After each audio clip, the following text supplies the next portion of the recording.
Hello and welcome back to module number 8.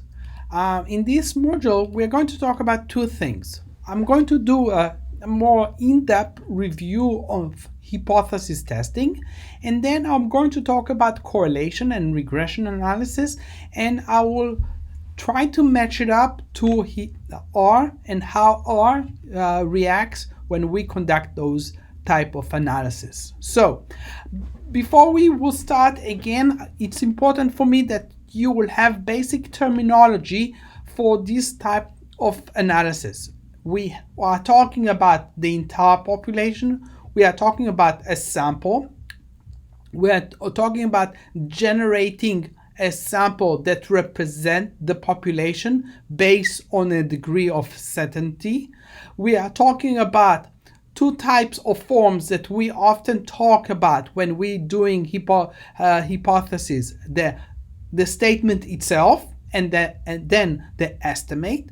And we are talking about how do we calculate the mean for the entire population and how do we calculate the mean for the sample. Those are the construction or the terminology that we often use. In hypothesis testing steps, we often talk about the null and alternative hypothesis. We talked about the test statistics for the sample. We talked about the p-value and its interpretation. And we talk about significant level, which is optional, and I will explain what it is. So in hypothesis testing, we talked about in two types. One is the null hypothesis, also known as H0, and the alternative is HA. And usually we are testing a procedure to see if the data best fit into the two statement. Is it the null hypothesis or alternative hypothesis? It is easier to identify alternative hypothesis first, but in the other it's easier to use the null hypothesis. Everyone does whatever best worked for them. I, like myself, like the null hypothesis as the premise of my investigation.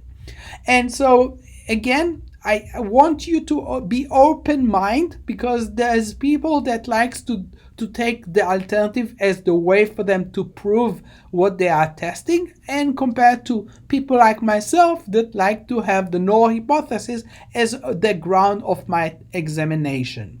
So this is something that you have to keep in mind and try to keep it in your head when you are going to report on your hypothesis testing. So I gave few examples. I lay out few examples in my PowerPoint. And example, a new drug is developed for the goal of lowering blood pressure more than the existing drug. So alternative, the new drug lower blood pressure more than the existing drug, and the null hypothesis does not lower blood pressure. So again, two ways for us to test it, and again, you need to establish how you're going to measure the null or the alternative in order for us to do that. And we usually like to provide evidence to the null or the alternative with regard to numerical values. Example, m smaller or bigger will be the null, and the alternative will be bigger or equal to the value that you are testing. Population of the mean. When we collect data, the sum of all the value of the population, divide the number of the elements in the population versus the sample in order for you to do that. The summary form of the null hypothesis about the population mean. Again, when we are doing that, we are talking about one trail, lower trail. We're talking about one trail, upper trail, or we're talking about two trail, where we are trying to match or try to apply it to the mean of the population. So in this case, the emergency service in meeting up the response goal, no follow-up action is necessary, is the null hypothesis. The alternative is follow-up action is necessary. The mean is the response time of the population request, and this is where we can start to apply that. One of the things that I started to outline last time is about error. We can do a lot of errors in the procedure itself, and that's why we have two types of error that we need to be aware and report if there is an issue. Type 1 is the rejection of the null hypothesis when it is actually true. So the probability of making type 1 error when the null hypothesis 2 is equal is also known as level of significance. So we have to test the level of significance in order for us to reject type 1 error. Type 2 is that we accepting the null hypothesis when it's false. So in statistics, we are trying to avoid making a type 2 error by do not reject the null hypothesis or not accept the null hypothesis. So those are the type of errors, those are the type of rejection, and we need to be aware of them. And one of the things that we often do in addition to testing hypothesis is using the p-probability. The p-probability is the idea of computing using test statistics to measure the support provided by the sample for the null hypothesis. If the p-value is less than or equal to the level of significance, then the level of test is in the rejection region. So to reject the null hypothesis, the p-value is smaller than bigger one. So those are the premises that we need to be aware. I lay out for you all the value that we are looking at. When we are less than 0.01 with a p-value, it's overwhelming evidence to conclude that the alternative is true. And when it's between 0.01 and 0.05, there's a strong evidence to conclude that the alternative is true.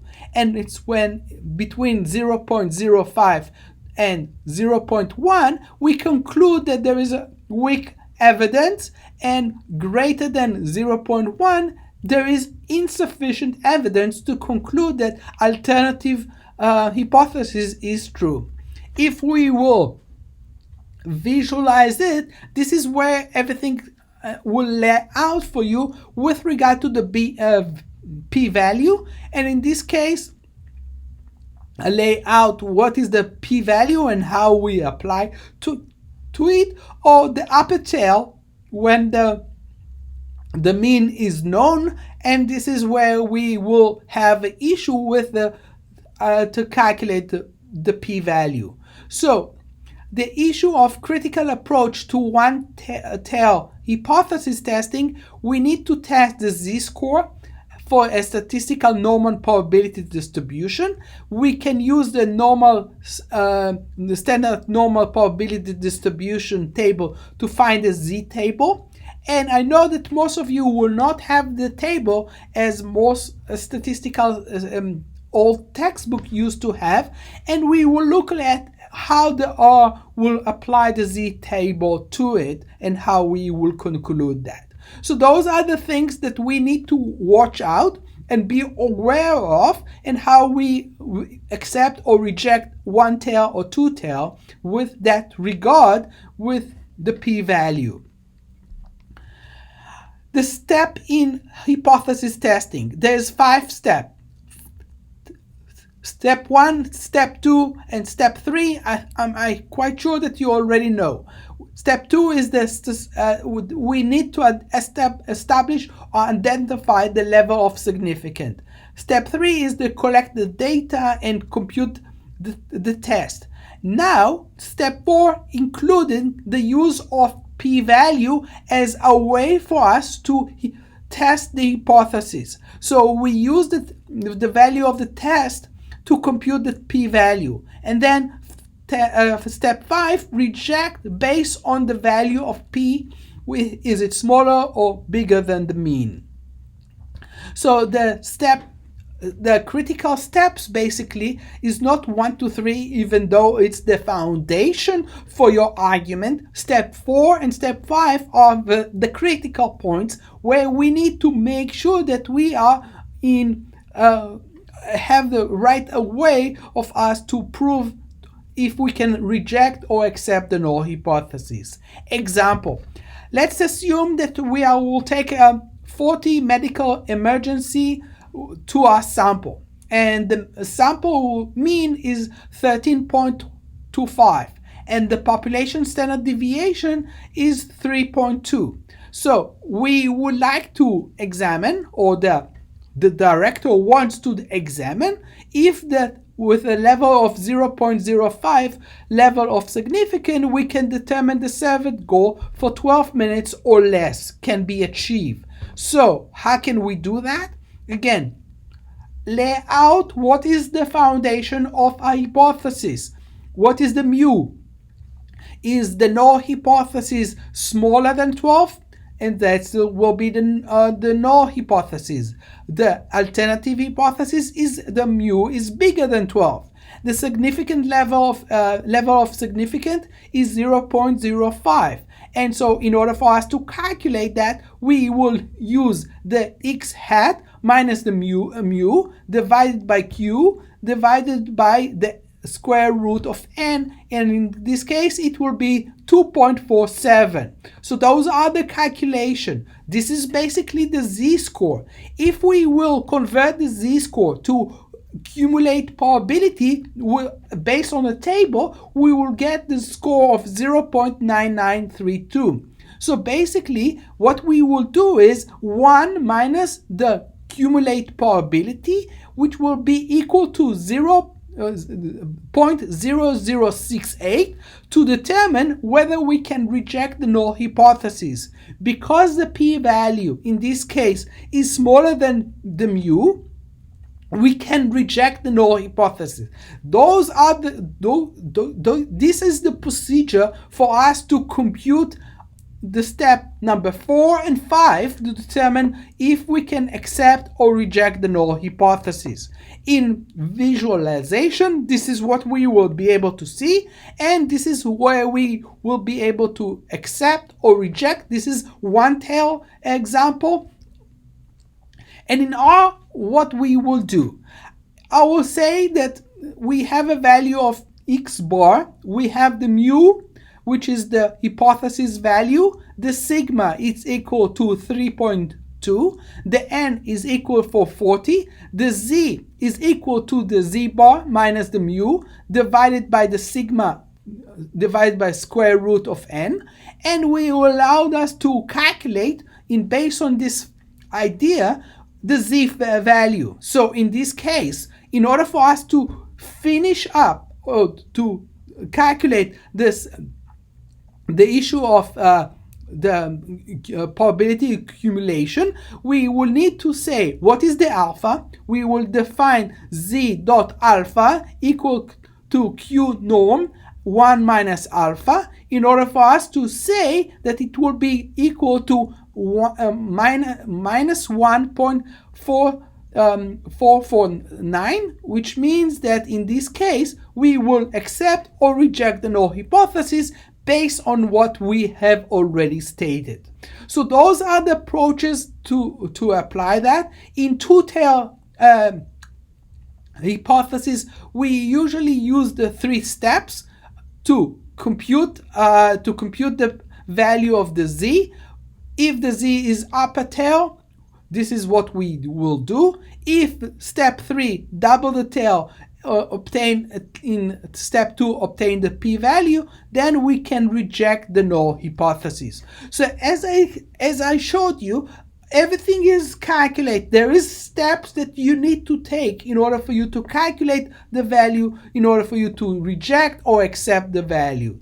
So again, population mean, how do we calculate when it's unknown, when the mu is unknown? And in this case, with a n minus 1, the degree of freedom in order for you to do that. And usually in most textbook, it's called a t distribution. So in this case, this is what we will do, and where the p-value and the t-distribution and the format of the t-distribution table provide in most statistical textbooks do not provide significant detail to determine exact the p-value for the hypothesis test. However, we still use the t-distribution table to identify the range of the p-value. So this is where the power of R come into play. Open source R is the ability to determine the p-value for the t-distribution.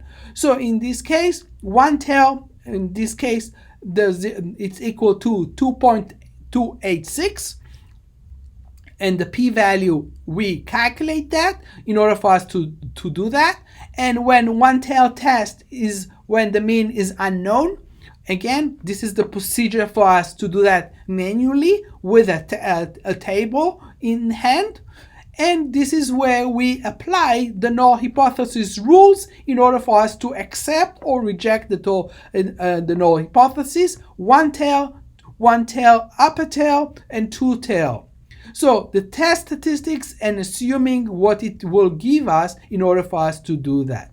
And we also need to be aware and make sure that we all also cover the type 1 and type 2 error in order for us to justify our findings. So those are the procedures that we often need to be embedded in order for us to accept and embed all those steps. I hope it makes sense. I hope I will give you some assignment to that. I hope it will make. I'll also give you the code to do that, so you will be covered, so you will feel more comfortable using the R to test hypotheses. Okay, so now I'm going to jump to correlation, and I'm going to talk about correlation and regression, and I will tell you why. One of the things that is often people get confused is that correlation is one of the most common type of statistical analysis. However, correlation is a single number that describes the degree of relationship between two variables. So one of the things that we like to see in correlation is +1 or -1, but we also have a value of 0. And so when we have a correlation goes towards 0, the relationship between the two variables are very weak. Usually we apply the following type of correlation: person correlation, candle rank correlation, and Superman correlation. All of those are type of correlation. Why do I bring into the regression? One of the things that I learned quite quickly when I've been teaching statistics for almost 12 years now is that people get confused with regard to correlation and regression. Correlation is the use of measurement the strength of the association between two variables. It is not idea of what it is. It is what is this type of strength of the relationship. But there is no causality in that type of analysis. In comparison, regression analysis is used to predict the dependent variable based on the independent variable. So you need to know your dependent variable and the independent variable in order for you to conduct this type of regression analysis. So let's go back to correlation analysis. So it is the idea of the strength of the linear association between the variable. And let's start with person production moment correlation as type of most common. One of the way for us to show the result is use diagram. Why? Diagram is quite straightforward and everyone will be able to understand. And we have usually tried to come up with good examples. In this example, again, weight versus height to measure if the people are healthy or not healthy, and the use of a diagram or diagram to display that is quite good because it gives you a direct understanding where's the data lay out for us in order for you to do that. So Pearson product movement correlation coefficient is the measurement of the degree of association between two variables, as I said before, in a given product moment correlation coefficient. The index provides the quantitative measure of the extent to which the two variables associate. So there is no causality, is the association that we are trying to apply and to do. In notation, in correlation, you're going to see the R letter, which is the idea of the sample, the coefficient coming from the sample, and the P, the Greek letter P, coming from the population and what it is. So the Pearson product moment correlation formula is as follows, where we find the R, and when we have the S and the SXX and the SYY and the XYZ, XY, in order for us to find those, and when we have alternative formula to calculate that also in order for you to understand, and where we have to have the standard deviation for the alternative formula. One of the things that, again, as I said beforehand, is the value of R must always lie between -1 and 1, positive or negative. So if the R is +1, the two variable has a perfect positive correlation. This means that it will be laid out in a straight line.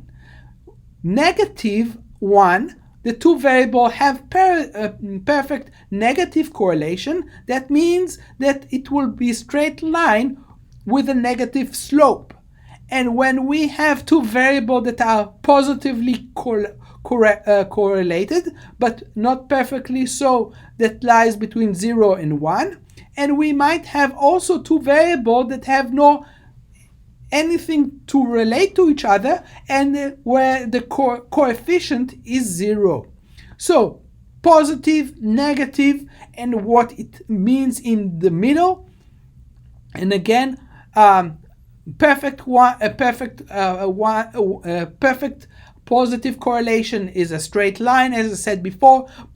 Highly positive correlation, again, there is something going on, but you see the line going on. And when you have low positive, you see a lot of scramble around the numbers. Negative, the same thing, and a solution to it and how to apply to it with regard to the formula. You need to go through a lot of procedure in order for you to apply to it, and in order for you to find out in the end what is the value of R. In Superman rank correlation coefficient, again, the S is not asked as we saw before, it's asked with a S, where the D is the difference between corresponding pair of ranking and the N is the pair of observation. And in this case, this is what we are coming into the formula for us to predict, or to calculate, sorry, not predict, but to calculate the opposite and what is really means by that. And in Superman, usually it's used to distinguish if there is a correlation or coefficient correlation between the two. In R, this is where life can be good. In R, we are talking about core.test as a function to identify the type of analysis.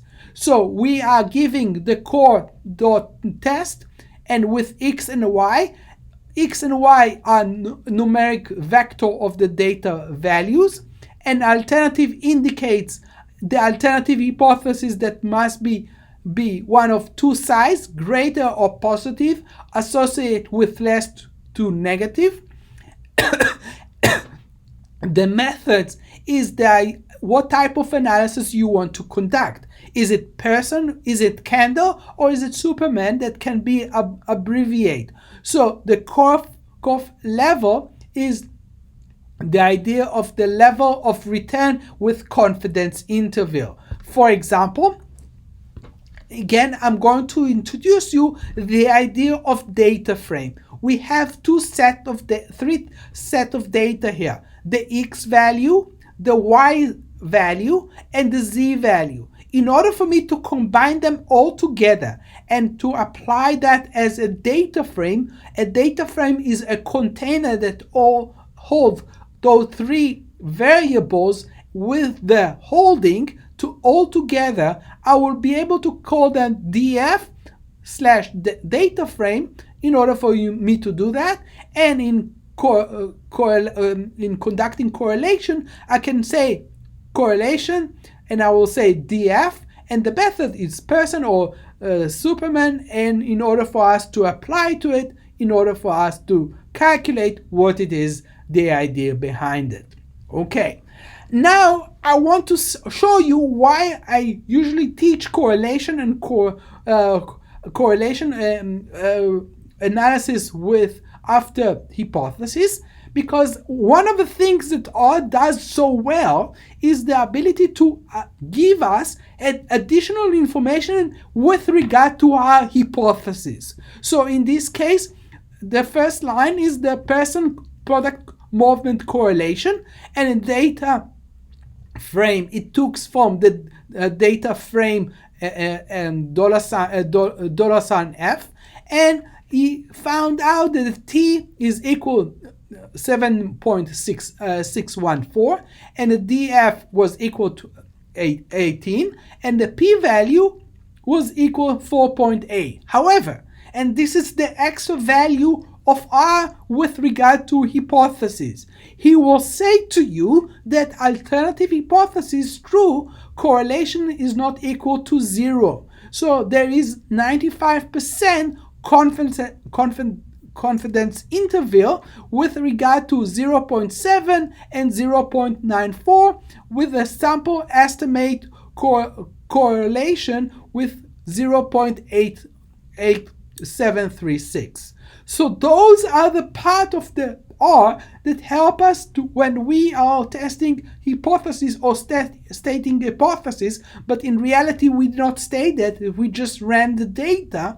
It gives us a layout for our hypothesis statement in order for us to map it or to write it well in order for us to do that. In addition to that, he will give us also Superman ranking correlation, again layout for us what it is entail. So the idea here is, again, I gave the x and y variable 1 and variable 2, and I said methods, and again this is something that allowed us to do and allowed us to specify the correlation coefficient in order for us to measure that. And to run the contest function in R, you need to have what type of variables. You need to have a variable with that regard and to apply the idea behind that. So note, the idea of Superman or candle is the idea that you can test it in R, in ability to apply to it.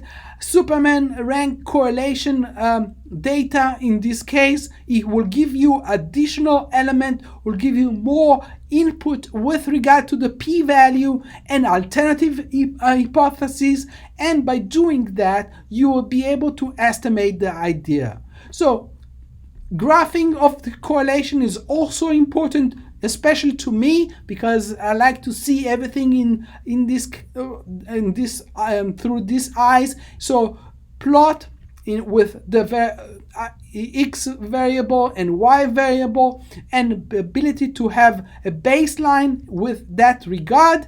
The outline correlation in R, I lay out for you step by step in order for you to apply to it. Allow the factor with the data to be accessible to R, and decide one of the methods that you're going to apply. You can use the default and have a look at the result correlation coefficient and perform a correlation of all the variables in your data set, something that any other platform does not allow you to do, and have the correlation matrix also in detail, and to evaluate the statistical significance of the correlation you can apply to it and define. So I talked a lot about the power of R, but I also covered the t-test and the p-value interpretation and the significant level.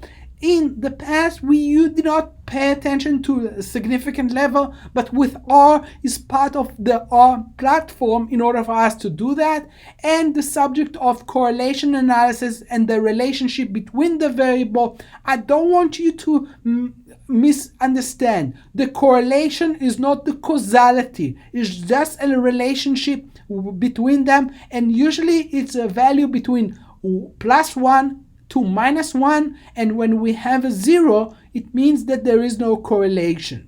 So this is what we covered this class. I hope you enjoy that, and until next time, have fun.